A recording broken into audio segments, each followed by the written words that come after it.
Good morning बच्चों। देखिए पहले वाले चैप्टर में हमने पूरा का पूरा थ्योरी डेरिवेशन करा दिया है। आज से हम देखेंगे न्यूमेरिकल्स। ठीक है, वैद्युत आवेश तथा क्षेत्र का हम देखेंगे न्यूमेरिकल्स। देखिए तो इसमें कई चीज़ें आपको दी गई हैं कि आंकिक प्रश्न से संबंधित भौतिक नियतांकों के मान निम्न तालिका से ले लें।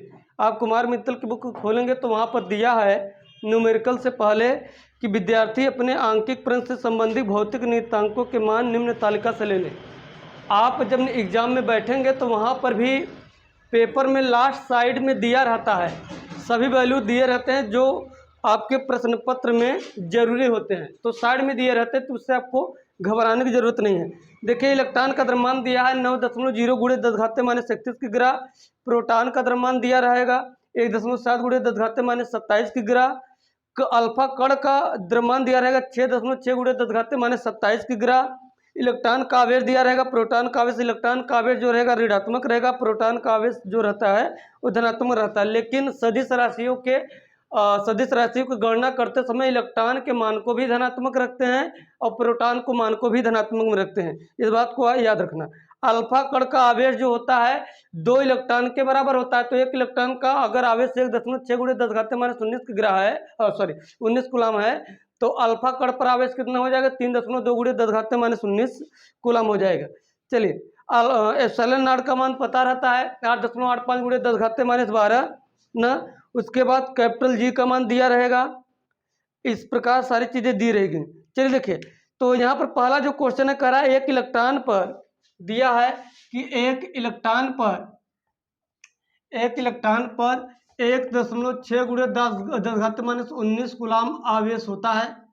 देखिए प्रश्न में क्या लिखा है कि एक इलेक्ट्रॉन पर 1.6 गुणे 10⁻19 कूलम होता है, तो अल्फा कण पर कितना आवेश होगा। क्या कर रहा है, अल्फा कण पर कितना आवेश होगा, अल्फा कण पर कितना आवेश होगा, ये आपका पहला प्रश्न है। ठीक है कि अगर ध्यान देना कि एक इलेक्ट्रॉन पर 1.6 गुणे 10⁻19 कूलम आवेश होता है, तो अल्फा कण पर कितना आवेश होगा।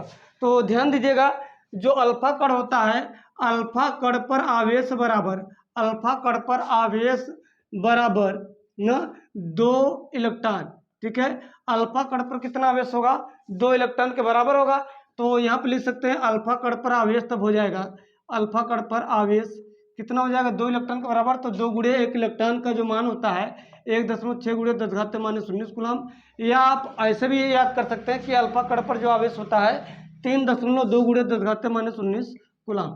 ठीक है, 3.2 गुणे 10⁻19 कूलम। ठीक है, आगे दिया है अगला क्वेश्चन है एक चालक पर 1 कूलम ऋणावेश है, तो इस पर सामान्य अवस्था से कितना इलेक्ट्रॉन अधिक है। तो ध्यान दीजिएगा जो अगला क्वेश्चन है कि एक चालक पर क्या दिया है, एक चालक पर 1 कूलम ऋणावेश है। क्या 1 कूलम ऋण आवेश है ना। एक चालक पर 1 कूलम क्या है, ऋणावेश है। तो कह रहा है इस पर सामान्य अवस्था से कितने इलेक्ट्रॉन अधिक है, इस पर सामान्य अवस्था से ना कितने इलेक्ट्रॉन अधिक है, तो ध्यान दीजिएगा कि अगर एक चालक पर 1 कूलम ऋण आवेश होता है ना, देखो ऋण आवेश दिया है, तो ध्यान देना अगर चालक पर धनावेश दिया है और ऋणावेश दिया है तो इस बात की पुष्टिकरण आपको समझनी है। पहले इस बात की पुष्टिकरण आप समझ लीजिए, क्योंकि वो विकल्पी में ऐसे क्वेश्चन पूछे जाते हैं कि अगर किसी चालक पर 1 कूलम ऋणावेश है तो इस पर सामान्य अवस्था से कितने इलेक्ट्रॉन अधिक है। तो ये बात तो क्लियर है कि अगर चालक ऋणावेश होगा तो इलेक्ट्रॉन ही अधिक होगा ना। अगर चालक ऋणावेश है तो इलेक्ट्रॉन ही अधिक होगा, ये तो कंफर्म हो गया ना। अगर चालक धनावेश होता इलेक्ट्रॉन की कमी होता। ध्यान देना आवेश होने के लिए उत्तरदायी कौन होता है, इलेक्ट्रॉन होता है ना। या तो किसी चालक पर ऋणावेश अधिक होगा या तो किसी चालक पर इलेक्ट्रॉन की कमी होगी ना। तो यही दो चीज़ होगी, या तो इलेक्ट्रॉन की अधिकता होगी या तो इलेक्ट्रॉन की कमी होगी, क्योंकि इलेक्ट्रॉन ही निकलता है, इलेक्ट्रॉन ही जाता है ना। तो यहाँ पर 1 कूलम ऋणावेश कह रहा है कि चालक पर कैसा आवेश है, 1 कूलम ऋणावेश है, तो इस पर सामान्य अवस्था से कितने इलेक्ट्रॉन अधिक है।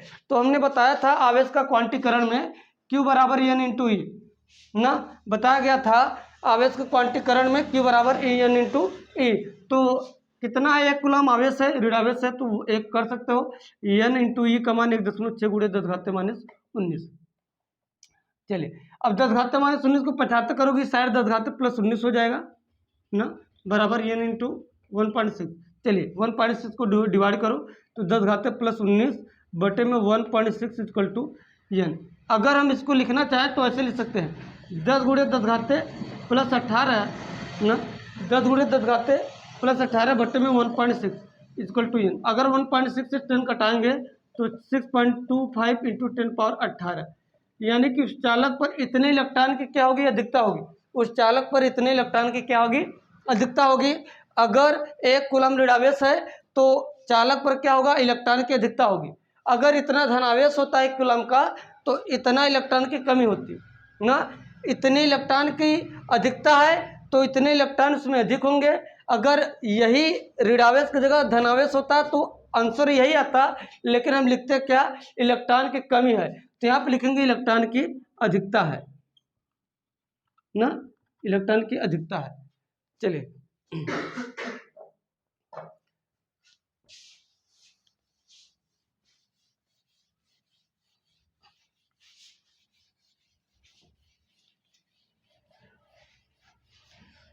अगला क्वेश्चन है, करा कि एक चालक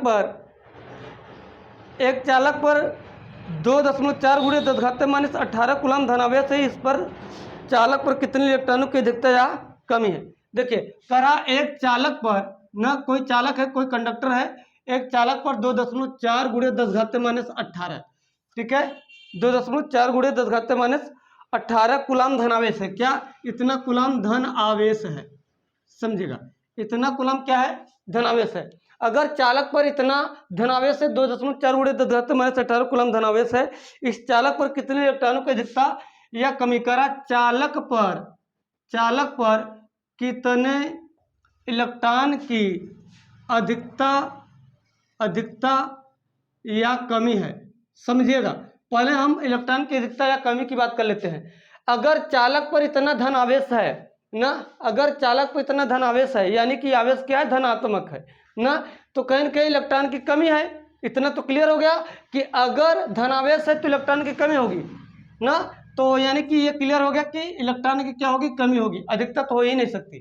चलिए तो ये हमारा आवेश है, यानी कि क्यू का मान दिया है कितना, 2.4 गुणे 10 घाते माइनस 18 कूलम, 2.4 गुणे 10 घाते माइनस 18 कूलम ना, यानी कि एन का मान पूछ रहा है ना, तो ई तो हमें पता ही है, तो क्यू बराबर एन इंटू ई लगा सकते हैं कि क्यू का मान 2.4 गुणे 10 घाते माइनस 18, एन इंटू ई का मान 1.6 गुणे 10 घाते माइनस 19। अब देखिए 10 घाते माइनस 18, ठीक है ना, 10 घाते माइनस 18, इसको 75 करेंगे तो 2.4 गुणे 10 घाते माइनस 18, 75 करेंगे 10 घाते यहाँ पर हो जाएगा प्लस 19 हो जाएगा, इस साइड से इस साइड 75 करेंगे तो माइनस 19 है तो प्लस 19 हो जाएगा, इक्वल टू एन इंटू 1.6 है। अब देखिएगा यहाँ पर हम क्या करेंगे, इसको सॉल्व करेंगे तो 2.4 ना, 2.4 गुणे 10 घाते कितना हो जाएगा, यहाँ पर 1 होगा क्योंकि 10 घाते 19 है, 10 घाते minus 18 equal to n into 1.6। अब यहाँ से देखेंगे इसको हम सॉल्व करेंगे तो क्या आएगा बताओ, 24 आएगा, तो 24 बराबर आ जाएगा एन इंटू 1.6, 75 करो तो 24 बट्टे में 1.6 इक्वल टू एन। अब देखिएगा यहाँ पर अगर यहाँ से हम दशमलव घटाते तो ऊपर 240 से नीचे क्या हो जाएगा, 16 हो जाएगा ना, तो 240 बटे में क्या हो जाएगा, 16 इक्वल टू क्या हो जाएगा, एन। अब यहाँ से देखिए 8 3 24, 8 दूनी 16, तो 3 और 0 कितना हो जाएगा, 30/2 यानी कि 15 इलेक्ट्रॉन ना, तो कितने इलेक्ट्रॉनों की कमी होगी, 15 इलेक्ट्रॉनों की कमी होगी ना, यानी कि अगर उस चालक से 15 इलेक्ट्रॉन को अगर हम निकाल देंगे तो इस चालक पर इतना क्या हो जाएगा, कूलम धनावेश हो जाएगा, ठीक है।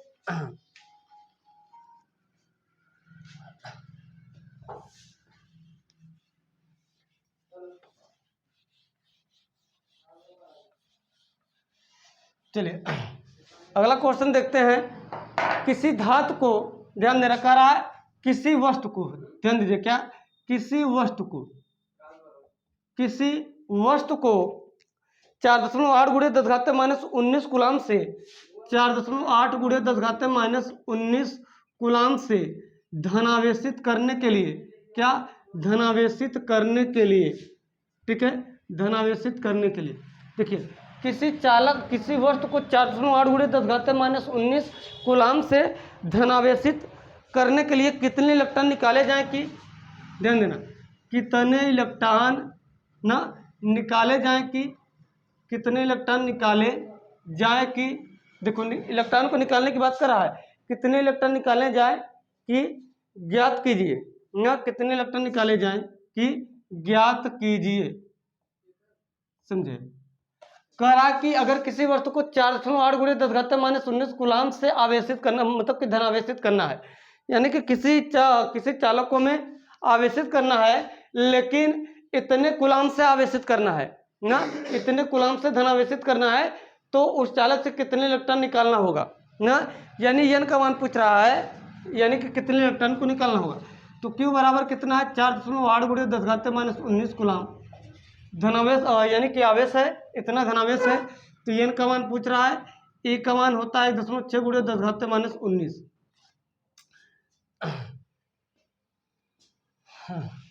चलिए अब हम क्या करेंगे, यहाँ पर लगाएंगे Q बराबर एन इंटू ई से। तो Q का मान कितना है, 4.8 गुणे 10 घाते minus 19 equal to n into 1.6 into 10 power minus 19। 10 power minus 19 से 10 पावर माइनस 19 कट जाएगा, 16 3 48 ना, तो 3, यानी एन का मान कितना होगा 3, यानी कि उससे एन का मान यानी कि 3 इलेक्ट्रॉन निकालना होगा। अगर उस चालक से 3 इलेक्ट्रॉन निकाल देंगे तो वह वस्तु क्या हो जाएगी, धनावेशित हो जाएगी। कितना धनावेशित होगा, 4.8 गुणे 10 घाते माइनस 19 कूलाम।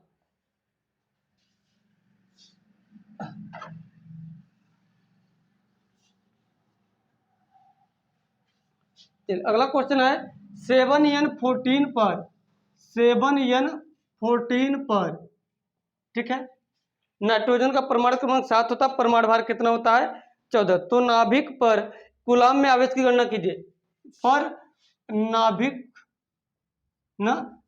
पर कूलाम में आवेश की गणना कीजिए, कूलाम में आवेश की गणना कीजिए, ठीक है, आवेश की गणना करना है।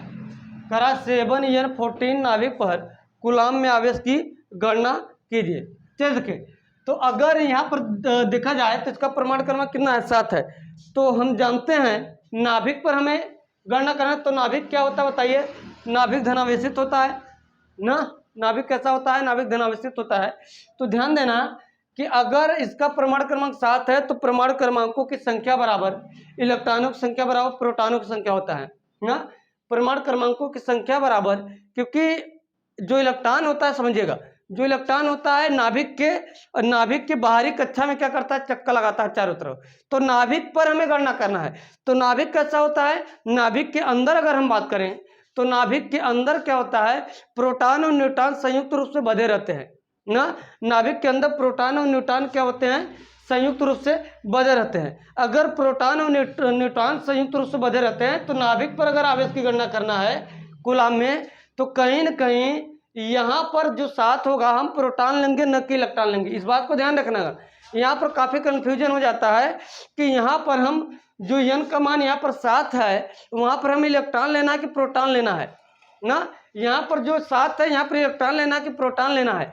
तो प्रश्न में कह रहा कि नाभिक पर कूलाम में आवेश की गणना करना है। अगर नाभिक पर कूलाम में आवेश की गणना करना है तो यहाँ पर एन का मान जो लेंगे प्रोटॉन के लिए लेंगे न कि इलेक्ट्रॉन के लिए लेंगे, क्योंकि नाभिक क्या होता है, धनावेशित होता है। और नाभिक के अंदर जो अगर बधा रहता है संयुक्त रूप से, तो वो प्रोटॉन बधा रहता है न कि इलेक्ट्रॉन बधा रहता है।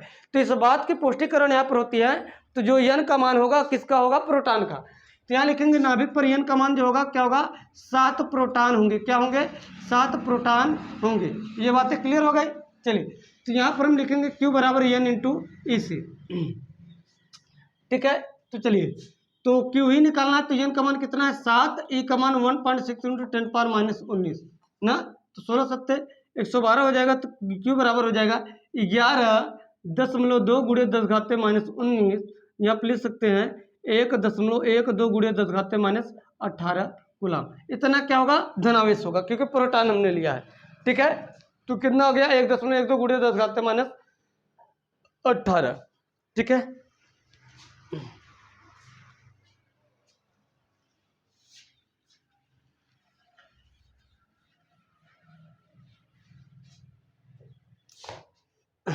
चलिए देखिए करा है आगे कि यदि किसी आवेशित चालक पर 1500 इलेक्ट्रॉनों की अधिकता है। देखिए यहाँ पर लिखेंगे किसी चालक पर ना, किसी चालक पर 1500 इलेक्ट्रॉनों की क्या है अधिकता है, 1500 इलेक्ट्रॉनों की अधिकता है ना, ध्यान देना कोई चालक है उसमें 1500 इलेक्ट्रॉनों की क्या है अधिकता है।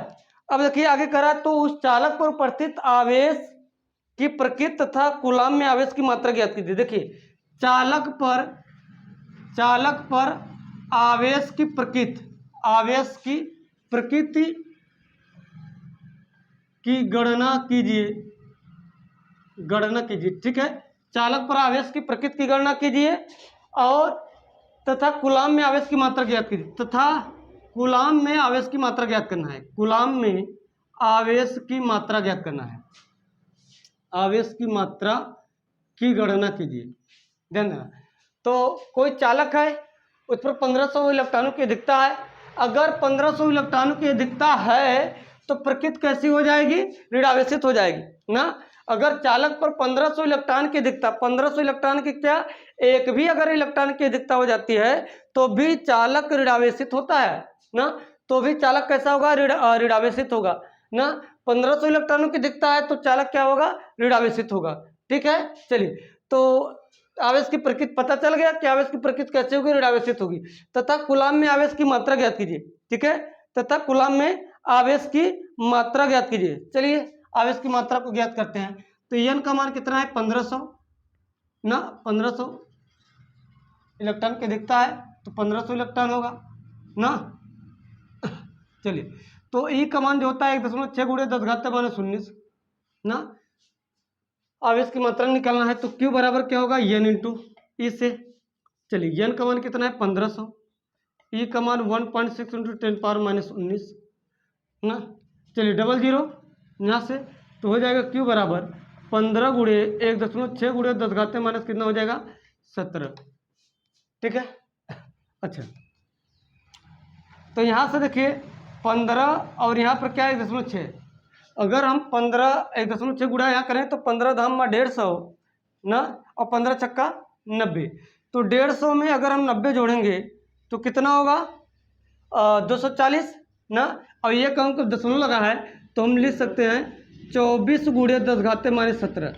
देखिए 15 धाम में 150, 6 बचेगा तो 15 छक्का 90, तो 150 में 90 जोड़ेंगे 240, लेकिन एक हम दशमलव लगा तो यहाँ दशमलव लगा देंगे तो 24 ही बचेगा, तो 24 गुणे 10 घात माइनस 17 यानी कि 2.4 गुणे 10 घात माइनस क्या हो जाएगा 16। इतना कूलाम आवेश होगा ना। और कैसा होगा भाई, इलेक्ट्रॉन की अधिकता है तो क्या होगा ऋणावेशित होगा, इलेक्ट्रॉन की अधिकता है तो क्या होगा ऋणावेशित होगा। ठीक है,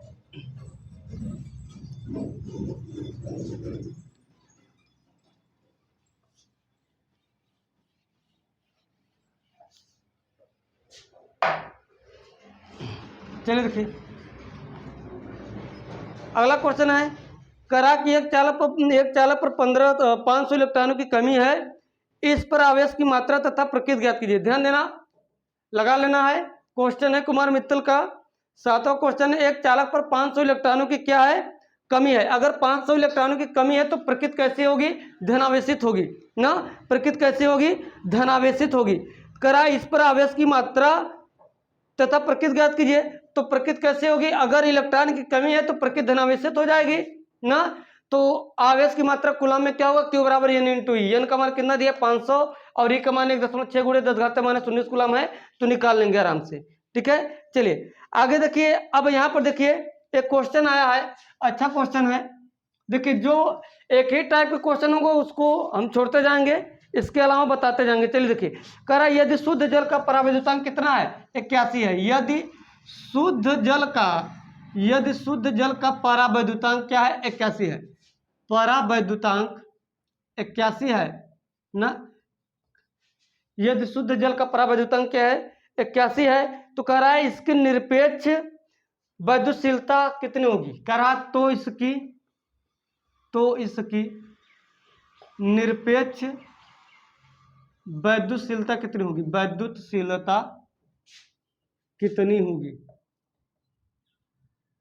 ना। चलिए, यदि किसी शुद्ध जल का परावैद्युतांक कितना है, 81 है, तो इसकी निरपेक्ष वैद्युतशीलता का मान कितना होगा। निरपेक्ष वैद्युतशीलता का मान पूछ रहा है, तो ध्यान देना निरपेक्ष वैद्युतशीलता का मान पूछ रहा है, यानी कि एप्सिलॉन का मान पूछ रहा है। किसका, एप्सिलॉन का। देखो इसका रिलेशन मैंने पढ़ाया था कि epsilon equal to epsilon not into K. याद होगा कूलाम का नियम जब पढ़ा रहे थे तो वहीं पर हमने बता दिया था कि epsilon equal to epsilon not into K. आप कूलाम के नियम में जाकर देख सकते हैं ना, epsilon equal to epsilon not into K ना। तो epsilon equal to epsilon not into K, यहाँ पर इसका रिलेशन है epsilon equal to epsilon not into K. तो के का मान यहाँ पर देखिए परावैद्युतांक के कैसे दिया है, और एप्सिलॉन नॉट का मान होता है 8.85 गुणे 10⁻12 ना। एप्सिलॉन नॉट का मान क्या होता है, 8.85 गुणे 10⁻12 ना। ये एप्सिलॉन नॉट का मान है। चलिए, तो हमें निरपेक्ष विद्युतशीलता यानी एप्सिलॉन निकालना है ना। याद दे रखना, एप्सिलॉन नॉट जो होता है ये है निर्वात की विद्युतशीलता होती है, और जिसका मान 8.85 गुणे 10⁻12 होता है। एप्सिलॉन जो होता है निरपेक्ष की विद्युतशीलता होती है, जो कि एप्सिलॉन होती है वो किसी माध्यम के सापेक्ष उसका मान निकाला जा सकता है, जैसे यहाँ पर दिया है ना, जैसे यहाँ पर दिया है। तो एप्सिलॉन नॉट का मान 8.85 गुणे 10⁻12 ना, के का मान क्या है, 81 ना। अच्छा, अगर हम इसको हल करेंगे, ध्यान देना, अगर इसको हम हल करेंगे तो कुल मिलाकर आ जाएगा 717 ना। क्या हो जाएगा, इसको हल करने यहाँ पर 717 ना गुणे 10⁻12 ना। और 2 अंक अगर दशमलव पीछे लाएंगे तो पावर और क्या होगा, डिक्रीज होगा, इंक्रीज होगा। तो 7.17 गुणे 10⁻- क्या हो जाएगा, 10 ना। 7.17 गुणे 10⁻10। ठीक है, मात्रक इसका जो होता है कूलाम स्क्वायर प्रति न्यूटन मीटर स्क्वायर। ठीक है, तो इसका जो माना है 7.17 गुणे 10⁻10 कूलाम स्क्वायर प्रति न्यूटन मीटर स्क्वायर। तो याद रखना एप्सिलॉन नॉट जो होता है निर्वात की विद्युतशीलता का मान होता है 8.85 गुणे 10⁻12 मात्रक कूलाम स्क्वायर प्रति newton metre square.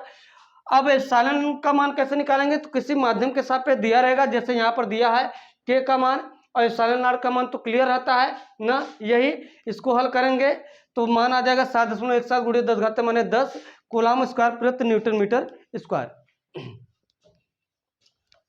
Question number 8 था।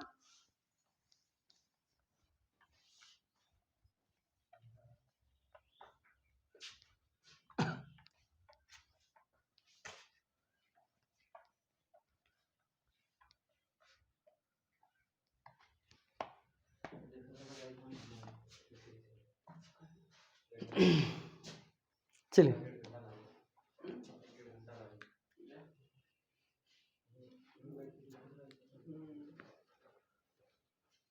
तो देखिए करा दो प्रोटॉनों के मध्य लगने वाले प्रतिकर्षण बल की गणना कीजिए। देखिए हम यहाँ पर स्ट्रक्चर बना देते हैं। ठीक है, यहाँ पर हम स्ट्रक्चर बना देते हैं। देखिए करा दो प्रोटॉनों के मध्य क्या गणना करना है, प्रतिकर्षण बल की गणना करना है दो प्रोटॉनों के मध्य।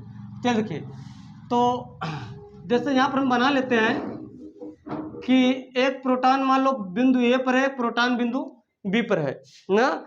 तो दो प्रोटॉनों के मध्य प्रतिकर्षण बल की गणना करना है। अब देखिए जब आवेश सेम चार्जेस हो जाएंगे, यानी कि एक ही नेचर के, देखिए अब जैसे दोनों प्रोटॉन हैं, जब दोनों प्रोटॉन होंगे तो दोनों का मतलब नेचर तो एक ही होगा, धनात्मक, तो प्रतिकर्षित ही करेगा ना। तो दोनों को प्रोटॉनों के मध्य प्रतिकर्षण बल की गणना करना, उसके बीच की दूरी दिया है 4 गुणे 10⁻15 मीटर ना। एक प्रोटॉन मान लो पॉइंट ए पर है, एक प्रोटॉन मान लो ए जो है प्रोटॉन है और बी भी क्या प्रोटॉन है, और दोनों प्रोटॉन कितनी दूरी पर है, 4 गुणे 10⁻15 मीटर की दूरी पर है। तो कैसी गणना करना है, हमें प्रतिकर्षण बल की गणना करना है ना। तो चलिए देखिए, तो प्रतिकर्षण बल की गणना करना है, यानी कि एफ का मान पूछ रहा है, एफ इक्वल टू क्वेश्चन मान। तो आइए देखते हैं, तो लिखेंगे कूलाम के अनुसार ना, कूलाम के अनुसार, क्योंकि कूलाम ने बताया था ना, कूलाम ने बताया था अगर हमें दो आवेशों के मध्य अगर वैद्युत बल की गणना अगर करना है तो कूलाम का नियम लगा सकते हैं ना। कैसा नियम लगा सकते हैं, कूलाम का नियम लगा सकते हैं। अगर दो आवेश, चाहे दोनों आवेश विपरीत नेचर को हो या दोनों आवेश सेम नेचर को हो, तो कलाम ने बताया था दोनों कंडीशन में, अगर दोनों आवेश सेम नेचर के हैं तो रिपल्सन करेंगे, अगर दोनों आवेश विपरीत नेचर के हैं तो अट्रैक्शन करेंगे। लेकिन लगाना है तो हमारा ही नियम, ठीक है। चलिए, तो यह बराबर लिखेंगे क्या, कूलॉम का नियम था यह बराबर 1/4πε0 Q1 × Q2 बटे मार स्क्वायर। अब यहाँ पर बता कर रखा है कि जो आवेश है वो कहाँ है, निर्वात में है, यानी कि वायु में है, ठीक है। तो एक आवेश यहाँ पर है प्रोटॉन, एक आवेश यहाँ पर है प्रोटॉन ना। तो प्रोटॉन का आवेश हो चाहे इलेक्ट्रॉन का आवेश है तो मान 1.6 × 10⁻19 कूलॉम ही होता है, इससे आपको घबराने की जरूरत नहीं है। चलिए, तो आइए देखते हैं। तो यह बराबर 1/4πε0 का मान 9 × 10⁹, Q1 का मान 1.6 × 10⁻19, Q2 का मान 1.6 × 10⁻19 बटे में R यानी कि 4 × 10⁻15 का क्या हो जाएगा, होल स्क्वायर हो जाएगा। बातें समझ में आ रही है, ठीक है। आगे देखिए, अगर हम यह बराबर यहाँ पर लिखेंगे 9 × 10⁻9 10⁻19 10⁻19 10 क्या आ जाएगा -19 यानी कि -38 हो जाएगा ना। 1.6 तो यहाँ हो जाएगा 2.56 × 10 क्या हो जाएगा 38 ना, बटे में क्या हो जाएगा यहाँ पर 16 10 क्या हो जाएगा 30। इतनी बातें समझ में आ रही है। चलिए, अब देखिए यहाँ पर इससे हम हल करें, इसको ऊपर ले जाते हैं। चलिए, तो यहाँ हो जाएगा यफ 9 × 10⁻9 यहाँ पर हो जाएगा 10 क्या हो जाएगा +30 हो जाएगा, 10⁻30 ऊपर जाएगा +30। चलिए, तो 2.56 ना गुड़े 10 क्या हो जाएगा -38 बटे में क्या हो जाएगा 16 ना, बटे में 16, सही है। अच्छा, अगर हम यहाँ से कटाएंगे 16 16 256 ना, अगर हम 16 16 256 करते हैं, समझिएगा ध्यान से, अगर हम यहाँ से दशमलव हटा देते हैं तो पावर जो होगा यहाँ पर -38 से क्या हो जाएगा -40 हो जाएगा। बात समझ में आ रही कि नहीं, क्योंकि अगर दशमलव उस साइड ले जाएंगे तो पावर क्या होगा हमारा, और क्या होगा डिक्रीज होगा, तो -38 से -39 से माइनस क्या होगा 40 हो जाएगा, ठीक है। चलिए, तो 16 16 कितना हो जाएगा 16 16 256 ना, कट गया। चलिए, -40 और 10 क्या है +30, तो +30 और 10⁻9 10⁻39, तो 10⁻39 10⁻40, तो यहाँ से देखिएगा पावर हो जाएगा यफ बराबर 9 गुणे ना, यहाँ क्या हो जाएगा 16, 9 गुणे क्या हो जाएगा 16, तो गुणे में क्या हो जाएगा 10⁻6, 16 9 144, तो 144 गुणे 10⁻1 है, तो नीचे आ जाएगा 10, तो इसको हम भाग दे देंगे तो यह बराबर कितना आ जाएगा 14.4 न्यूटन। क्या हो जाएगा 14.4 न्यूटन हो जाएगा। बातें समझ में आ रही है ना, क्लियर हो रहा है। तो यानी कि दो प्रोटॉनों के मध्य जो लगने वाला बल की गणना जो हुई वो कितना हुई 14.4 न्यूटन, ठीक है।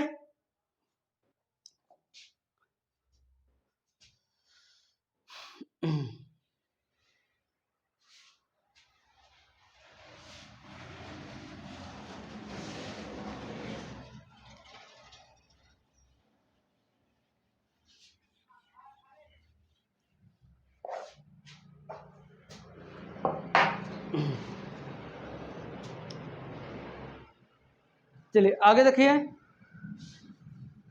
अगला क्वेश्चन करा कि दो सूक्ष्म गोलों में से प्रत्येक पर 10⁵5 इलेक्ट्रॉनों की कमी है ना, दोनों में 10⁵5 इलेक्ट्रॉनों की कमी है, तो उनके बीच की जो दूरी है वो 1 मीटर है, तो वैद्युत बल की गणना कीजिए। चलिए, दो सूक्ष्म गोलों में से देखिए, एक गोला ये हो गया, मान लो एक गोला ये हो गया, इन दोनों में 10⁵5 इलेक्ट्रॉनों की कमी है। कितनी 10⁵5 इलेक्ट्रॉनों की कमी है। प्रश्न यही करा है कि दो गोले हैं, दोनों में क्या बताइए 10⁵5 इलेक्ट्रॉनों की कमी है, यानी कि इसमें भी दोनों भी 10⁵5 इलेक्ट्रॉनों की कमी है। अच्छा, तो करा कि उनके बीच की दूरी 1 मीटर है, आर का मान कितना है 1 मीटर है, समझिएगा आर का मान कितना है 1 मीटर। तो वैद्युत बल की गणना करना है, वैद्युत बल की यानी कि एफ का मान पूछ रहा है, बराबर एफ का मान पूछ रहा है। चलिए, अगर दोनों गोले धनावेशित है, समझिएगा सॉरी, अगर दोनों गोले में 10⁵5 इलेक्ट्रॉनों की कमी है तो एक बात तो क्लियर है, तो गोला कैसा होगा धनावेशित होगा, क्योंकि दोनों गोलों में 10⁵5 इलेक्ट्रॉनों की कमी है। यानी कि इलेक्ट्रॉन की कमी जो है वो क्लियर करके रखा है कि दोनों गोलों में इलेक्ट्रॉन की कमी है, यानी कि दोनों गोले धनावेशित होंगे। अगर दोनों गोले धनावेशित होंगे तो इस बात से अंदाजा आप लगा सकते हैं कि दोनों सेम नेचर होंगे, तो दोनों एक दूसरे को क्या करेंगे, प्रतिकर्षित करेंगे। लेकिन यहाँ पर कूलाम का नियम लगाने के लिए, समझिएगा, यहाँ पर कूलाम का नियम लगाने के लिए हम क्या कर सकते हैं, यहाँ पर कूलाम का नियम लगाने के लिए हमें आवेश चाहिए। अगर आवेश चाहिए तो आप यहाँ से अंदाजा लगा सकते हैं कि Q बराबर N इंटू ई, समझेगा। वैसे N इंटू ई हम डायरेक्ट रख सकते हैं, अभी हम बताएंगे आपको। चलिए N का मान क्या रखेंगे, 10⁵5। ई का मान हमें पता है ना, ई का मान हमें पता है। या आप चाहते हैं कि दोनों में आवेश जो आएंगे वो सेम आएंगे, क्योंकि दोनों गोले पर, समझिएगा, यहाँ पर दोनों गोले पर 10⁵5 इलेक्ट्रॉनों की कमी है, यानी दोनों पर धनावेश आएंगे और दोनों पर धनावेश सेम ही आने वाले हैं ना, दोनों पर धनावेश सेम ही आने वाले हैं, यानी क्यू हम रख सकते हैं। बात समझ रही है। चलिए तो यहाँ लिखेंगे F बराबर 1/4πε0 Q1 इंटू Q2 बटे में क्या, R²। चलिए देखिए F बराबर क्या होगा, 9 × 10⁹9, Q1 भी Q, Q2 भी Q बटे में क्या होगा, R भी क्या, एक ना, ये बराबर, यहाँ पर देखिए 9 × 10⁹9 Q यानी N इंटू ई, N इंटू ई, एक का वर्ग एक ही होगा। F बराबर 9 × 10⁹9 ना, N कितना है, 10⁵5, तो N का स्क्वायर 10⁵5 का स्क्वायर हम कर सकते हैं। E का स्क्वायर यानी 1.6 × 10⁻⁻19 का स्क्वायर हम कर सकते हैं। चल देखिए तो यह बराबर कितना आएगा, 9 × 10⁹9, यहाँ पर 10 कितना आ जाएगा, 10 आ जाएगा। बात समझ रही है। 1.6 × 10⁻⁻19 तो 2.56 × 10⁻38। अच्छा 10⁻10 10⁻9, ठीक है, 10⁻10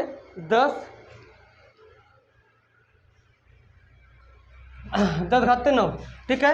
तो यहाँ हो जाएगा ये बराबर 9 × 10 क्या हो जाएगा, 19 ना, 9 × 10⁻19 देख सकते हैं, यहाँ पर 10⁻10 10⁻9 10⁻19, यहाँ पर देखिए 2.56 × 10⁻38। अच्छा ये बताइए 10⁻19 10⁻38 10⁻19 आ जाएगा ना, तो यह बराबर 9 × 2.56 × 10 ना, यहाँ पर हो जाएगा -19। ये बताइए 2.56 गुणा 9 हम करेंगे 23.04 आएगा। ये गुणा करके आप देख सकते हैं, ठीक है, ये गुणा करके आप देख सकते हैं 23.04 × 10⁻19, ठीक है, 10⁻19। देखिएगा दशमलव यहाँ लगाएंगे तो यह बराबर आ जाएगा 2.304 × 10⁻18 न्यूटन। इतना बल लगेगा। अब बल कैसा होगा, प्रतिकर्षण होगा, हमने बताया था, ठीक है।